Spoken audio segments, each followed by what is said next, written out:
بسم الله الرحمن الرحيم الحمد لله رب العالمين الصلاة والسلام على خير خلقه محمد وعلى آله وصحبه أجمعين Assalomu alaykum muhtaram azizlar, hurmatli mehmonlar, qudalar, qadamiylarga hasanot, ko'rsatgan oqibatinglar, bosib kelgan qadamiylarga ajr savoblar nasib aylasin.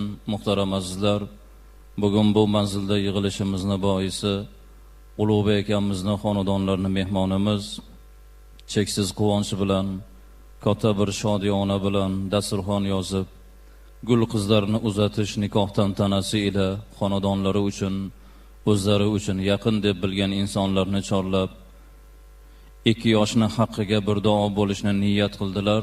Alloh taolo muborak aylasin. Uzatiladigan qizimizni qadamlari qutlug' bo'lib, xudolarimizni xonadonlariga fayzi baraka bilan borib, o'sha yerda hurmat va izzatga, baxt va saodatga ega bo'lishlarini Alloh nasib aylasin. Farzand tarbiya qilguvchi ota-onaning zimmasidagi oxirgi burch, oxirgi vazifa, farzandlar voyaga yetgach ularni tengini topib nikohni amalga oshirish bu ota-onaning burchi, vazifasi. Azizlar, mana shunday tadbirlarda, aqiqa nikoh tadbirlarida imom xatiblarimizni bir oz bo'lsa-da suhbatlari katta bir ma'rifat, ma'naviy ozuqa. Dasturxon tepasidagi noz-ne'mat jismimizning ozuqasi. Ayni paytda siz va biz ma'naviy ozuqaga ham ehtiyoj sezamiz. Bugun hammamiz anglab yetyapmiz. Insonni baxtiyor qiladigan, farzandlarimizga baxt beradigan, moli matoh emasligiga, ota-onasini qilib bergan narsalari yashash uchun bir kerakli narsalar. Lekin hayotning mazmuni parda ilish, gilam solishdan iborat emas, balki hayotning mazmuni ma'naviy poklik, ma'naviy kamolat. Rasul akram sallallohu alayhi vasallam Ka'batullohning ichiga kirdilar. Aytdilarki: "Ya Ka'ba, ma atyaba rihak." Ey Ka'ba, qanday ham hiding xushbo'y dedilar. Ka'batullohdan chiqdilar. Hajarul Asvad, qora toshni borib o'pdilar. Va aytdilarki: "Va ya hajar, va ma a'zama haqqak." Ey tosh, sening haqqing qanday ham ulug' dedilar. Va aytdilarki: "Vallohi, Allohga qasamki, lil muslim a'zama haqqan minkuma." Musulmonning haqqi ikkingizni haqqingizdan ham baland, oliy dedilar. Ka'batullohdan ham, Hajarul Aswaddan ham. Butun olam Ka'baga talpinadi. Ko'zini yoshi bilan. Yetgandan keyin borib Ka'bani tavof qiladi. Hajarul Aswadni borib o'paman deydi.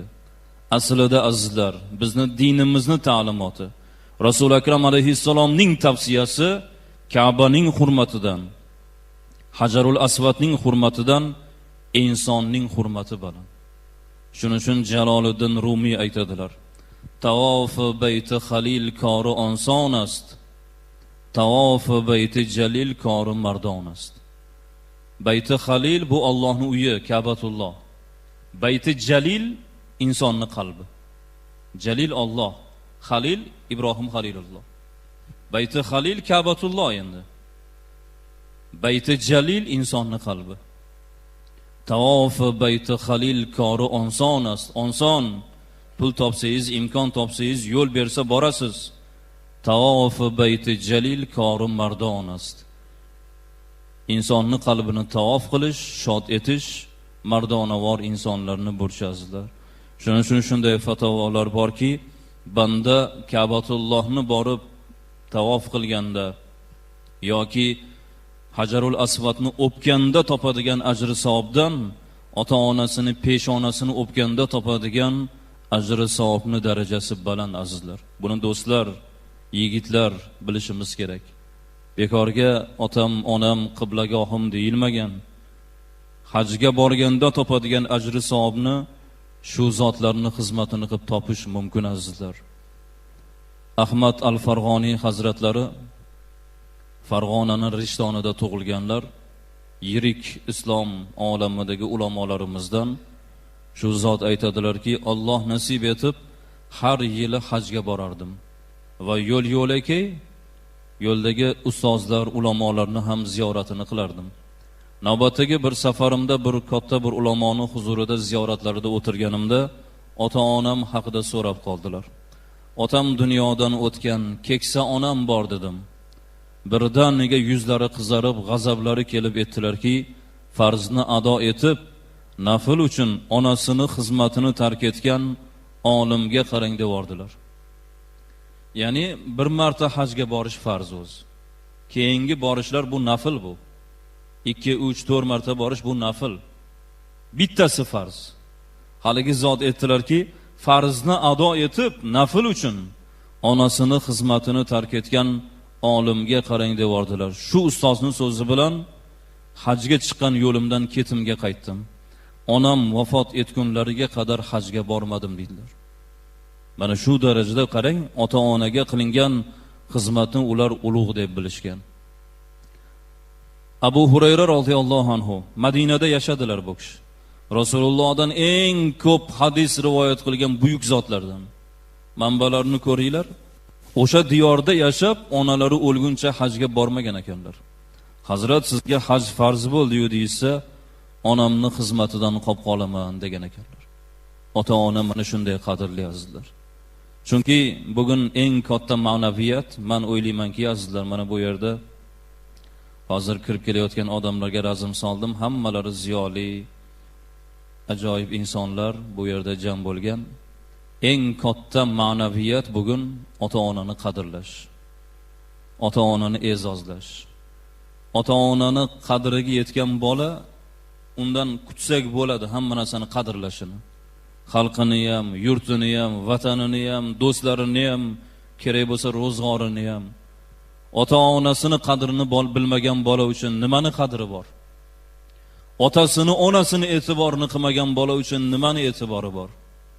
Kamolon jami masjidiga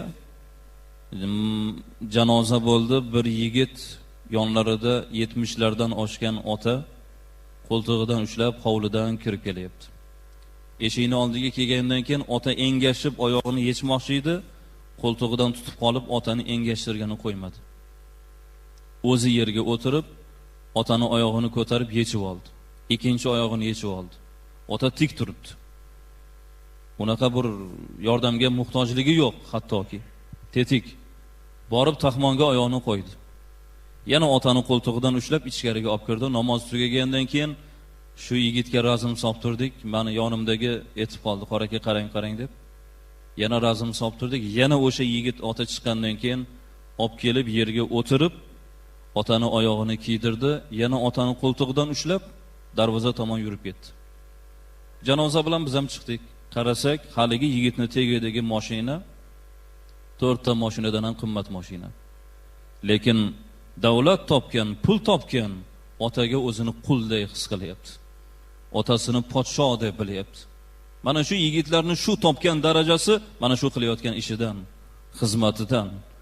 Chunki mana shu yerda o'tirgan dodalar, otalar aytinglar, kim nima topgan bo'lsa, mol-u davlat, mansabu martaba, shoni shavkat, hurmatu izzat otasini, onasini xizmatini qilib topgan. Mani o'zim hech kimim yo'qdi, ota-onam oddiy ishchi bo'lgan. O'zim intilib, tirishib shu darajaga erishdim deydi-yu ba'zi bir yigitlar. Bu xato gap. Yigit kishi topgan darajasini, natijasini otamniki, onamniki desa, ota-onamning duosi bilan nima topgan bo'lsam, shu yaxshilarning duosi bilan topdim desa, bu to'g'ri qaror bo'ladi azizlar. Menga bir yigit oldimga kelib aytayaptiki, qoraka, meni rahbarlarim 75-yil yigit ekan, 40 yosh.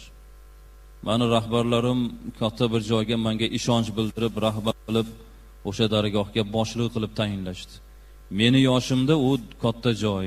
Keyin majlis tugagandan keyin tashqariga chiqib, mashinaga o'tirib xursandchiligimdan nima qilishimni bilmayman. Keyin otamga telefon qildim. Assalomu alaykum otajon.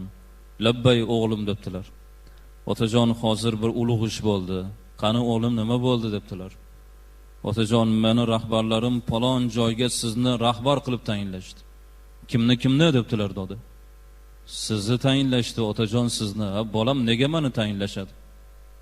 Men bir ichimga kerak bo'lmaydigan bir o'tirib qolgan odam bo'lsam, nega meni tayinlashadi bolam desa otalari bu yigit aytibdiki, otajon, meni timsolimda siz tayinlandingiz. Men tayinlandim, lekin bu daraja ota sizni darajangiz. Men shu darajani sizni darajangiz deb bildim. Chunki meni shu joyga olib chiqqan siz otajon, sizni mehnatingiz, sizni duoyingiz bilan bu natija bo'ldi. Bu sizniki daraja otajon desam, otam telefonda xo'ngrab yig'lab yubordilar. Bir pas poylasam gapira olmayaptilar. Onamga uzatib yuboribdilar. Tinchlikmi bolam deb onam telefonda, keyin onamga ham shu gapni aytsam, onamni ham ichlari to'lib ketib, telefonda onam menga javob berisha olmay qoldi. Ota-onamni xafa qilib qo'ymadimmi qoraga deb so'ragani kelib tazdilar. Qani endi shunday yigitlarning soni ko'paysa. O'tirgan kursisini otamniki deyapti-ya. Mana shunday bo'lish kerak yigit. Otajon, onajon, labbay o'g'lim deydilar. Men nima topgan bo'lsam sizniki onajon, sizniki otajon desa bas. Ota-onaga boshqa narsa kerak emas. Chunki o'zi ne'mat bolasini qo'lida tursa, undan ham xursand bo'ladi.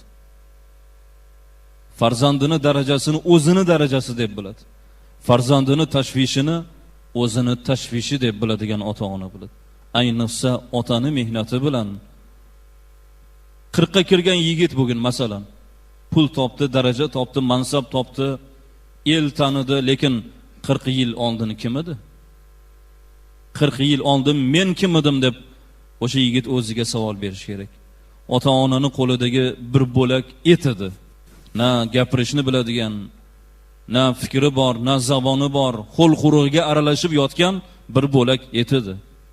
Ana endi uni yuvib taragan, ko'ksidan bol emdirgan, ikkinchilari yelkasida ko'tarib hammaga maqtangan, qo'lidan yetaklab bor butini sarf qilib o'qitgan, mardikor qilib bo'lsa ham bolasini olim qilgan ota-ona emasmazlar.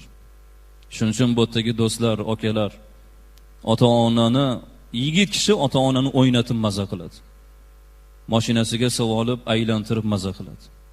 Ba'zi birlar qush boqadi, hayvon boqadi, o'shani sayraganiga yu boshqasiga maza qiladi. Aqlli yigit ota-onasini o'ynatib maza qiladi, kiyintirib maza qiladi. Mashinasiga savolib aylantirib maza qiladi. Mana shu meni hobbim deydi-yu, hobbim shu bo'lish kerak. Ota-onani ko'ngli bilan yashasa, chunki bu narsani biz to'xtamasdan gapiraveramiz. Nikohda ham ayni yoshlarimizga kelin va kuyovni vazifalarini aytganimizdan keyin doim biz imomlar nikohda aytamizki, ey yigit, ey qiz deb. Hayotdagi eng oliy maqsadinglar ota-onani xizmatini qilib duosini olish bo'lsin. Kim nima topgan bo'lsa, moli davlat, mansabu martaba, hurmatu izzat ota-onasini duosi bilan topgan. Shularning duosi bilan. Bir adib o'zbegimni bir otasini ichki dunyosini yoritishga harakat qilyapti. Qashqadaryoning Yakkabog'idan 80 ni qoralagan Meli bobo 5-o'g'li Muhammad Nazarni Afg'on yurtiga urushga jo'natdi. Otaning 5 ta o'g'li bor. Umr yo'ldoshlari dunyodan o'tgan. Har kuni qiladigan duosi yurt el haqqiga, farzandlar haqqiga, eng ko'p so'ragani Muhammad Nazarning haqqiga duo qiladi. Sababi farzandi jigar bandi jang maydonida o'lim bilan olishib yuribdi. Kunlarning birida yarim kechasi to'satdan otaning uyqusi qochib ketdi. To'shagida yota olmadi. To'nini yelkasiga ilib tashqariga chiqib so'rida o'tirdi. Shu o'tirganicha tonggacha o'tirdi. Erta tongda hovliga chiqqan katta o'g'li Qoldor otasini bu holda o'tirganini ko'rib yugurib kelib otaga salom berdi. Ota farzandiga javob qaytardi, lekin boshini ko'tarib bolasiga qaramadi. Sababi ko'zining yoshini farzandiga ko'rsatkisi kelmadi. Otajon, nima qilib o'tiribsiz bu yerda? Uyqum kelmadi bolam dedilar. Tobingiz yaxshimi otajon? Yaxshiman. Nega uyqingiz kelmadi? Ota, nima bo'ldi sizga? Qoldor otasini holi joniga qo'ymagach, ota to'satdan ukangga o'qta edi bolam dedilar. Ota, siz bu gapni qayerdan oldingiz? Yaqinda xat kelganida, yo'q bolam, yaxshi edi ukang, lekin shu kecha ukangga o'q tegdi. Lekin ukang hali o'lgani yo'q. Meni bolamni ko'ksida hali joni bor. Men Allohdan so'rayman, Parvardigor, bolam senga omonat qilib topshirganman. Sen bandayni omonatiga xiyonat qilmaydigan zotsan, Parvardigor deb men bolamni Allohga omonat topshirganman. Ukangni tez surishtirgin dedi. Xoldor aytdiki, ota qayerdan bildingiz dedi. Meni bobo aytdilar. Tush ko'rdim o'g'lim. Tushimda uyimni derazasini 5 ta ko'zi bor ekan. Bu 5 ta bolamdan nishona. Tashqaridan bir tosh kelib, bir ko'ziga tegdi. Dars ketdi, lekin to'kilib tushmadi. Bildimki ukangga tosh tegdi, bu o'q tegdi. Tez ukangni surishtirgin deb to'nini yelkasiga ilib yana hujrasi tomon yurib ketdi. Xoldor 2 oy o'tib ukasini Farg'ona viloyatidagi gospitaldan topdi. Muhammad Nazar bilan gaplashgach, uning aytganiga qaraganda unga o'q tekkan kecha otaning tush ko'rgan kechasiga to'g'ri keldi. Bu gaplarni eshita turib Xoldorning butun a'zoyi badani titrab ketdi va bexosdan mening avliyo otam deb yubordi.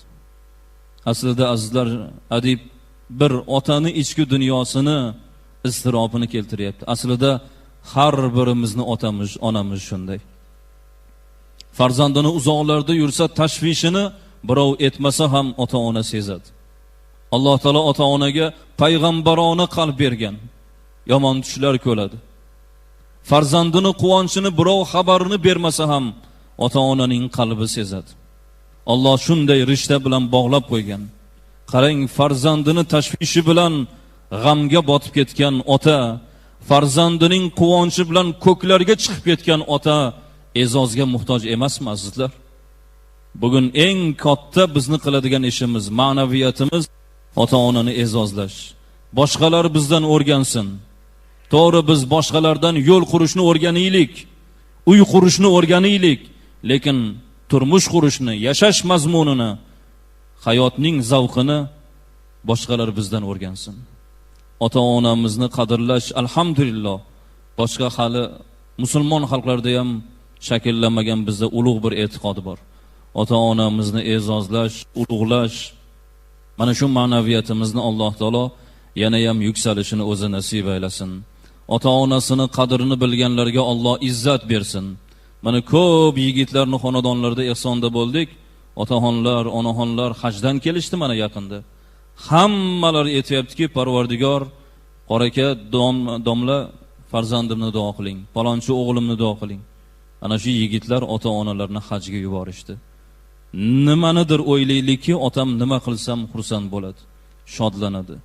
Ota-onani bitta xandon otib kulganiga bor yo'g'ini fido qilishga tayyor bo'lish kerak farzand. Bir yigit mana shunaqa suhbatdan keyin meni oldimga kelib uchrayapti. Qoraka, to'g'ri, bunaqa tavsiyalar bor, lekin shunday odamlar bor deydi. Otasiga qilgan sarfini ukasidan to'latib oladiganlar bor deydi. Meni o'zimni akam deydi. Ro'zg'ori boshqa, qo'lida davlati bor. Endi meni hozir ishdan bo'shaganman. Otam men bilan o'tirdi, onam o'tib ketgan. Kasal bo'lib qolib, otam shuni davolatish kerak deb akamga yordam so'rab bordim. Akam xarajat qildilar. Otam shifoxonadan chiqdilar. Keyin aka aytibdiki, "Mabodo qo'lingga pul tushib qolsa" debdi.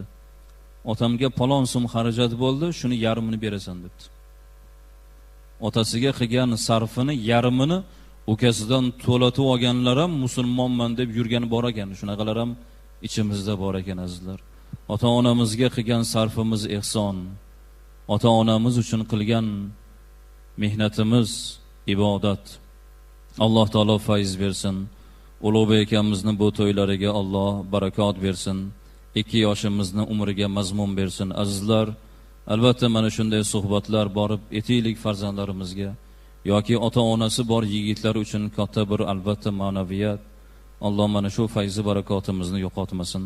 Kelinglar, Allohning baytidan bir kalomi Allohdan tilovat qilib, o'tganlarimizni ham eslab qo'ysak, to'ydan to'yona bo'ladi, marhumlarimiz ham shodlanadi. A'udhu billahi minash shaytonir rojim. بسم الله الرحمن الرحيم والذين في أموالهم حق معلوم للسائل والمحروم والذين يصدقون بيوم الدين والذين هم من عذاب ربهم مشفقون إن عذاب ربهم غير مأمون والذين هم لفروجهم حافظون إلا على أزواجهم أو ما ملكت أيمانهم فإنهم غير ملومين فمن ابتغى وراء ذلك فأولئك هم العادون سبحان ربك رب العزة عما يصفون وسلام على المرسلين والحمد لله رب العالمين بسم الله الرحمن الرحيم اللهم ارحمنا بالقرآن العظيم واجعله لنا حجة يا رب العالمين Parvardigor muborak kalomingdan aytilgan amr ma'ruflar, yozilgan fayzli dasturxonlardan hosil bo'lajak savoblar ila avvalo qalbimiz gavhari Habibu muhtaram Muhammad alayhissalom ruhu poklariga o'zing yetkizgin. O'tgan jamiki mo'min bandalar, yurtimizdan o'tgan ulug' ajdodlarimiz, ustozlarimizning ruhlarini shod et. Barchalarimizdan o'tgan, dunyoga kelishimizga sababchi bo'lgan, rangidan rang berib jismidan quvvat bergan, o'tib ketgan ota-onalarimizni Parvardigor bilib bilmasdan qilgan gunohlarni mag'firat aylagin. Otamizga, onamizga jannatini to'ridan joy bergin. Bugun hayot bo'lib turgan ota-onamizni hayotimizga ko'rk ayla. Ota-onasini qadrini bilgan, xizmatini qilib duosini olayotgan yigitlarga darajat ber. Farzandlarimizga baxti iqbol tavfiq ber. Xonadon egalari Ulug'bek akamizni xonadonlaridan o'tganlarini, muhtaram qudalarimizdan o'tganlarni Alloh rahmat aylasin. Nikohi bo'layotgan yoshlarimizni umriga, rizqiga barakot ber. O'rtalariga mehr, muhabbat, unsu ulfatni solgin. Bir-birlariga yuzlarini iliq qilgin. Kelgusida salohiyatli, tavfiqli, oriyatli o'g'il qizlarni ato etib, ikki xonadonni qalbini quvonchga to'ldirgin. Parvardigor, umid bilan farzandu nabiralarni tarbiya qilmoqdamiz. Mana shu farzandlarimizning kamolini ko'rib, yurtning ravnaqini ko'rib, niyatlarimizning ro'yobini ko'rib, zavqli hayot ko'rishligimizni barchamizga nasib et. Xizmatda bo'lib turgan aka-ukalar, hofiz akalarimiz hammalarini xizmatlariga ajri savoblar ber. Hurmat aylab kelgan aziz mehmonlar, otaxonlar, xonadoniylarning sultoni bo'lib yurishinglarni Alloh nasib aylasin. Allohumma salli ala Muhammad va ala alihi va sahbihi ajma'in bi rahmatika ya arhamar rohimin. Salomat bo'linglar.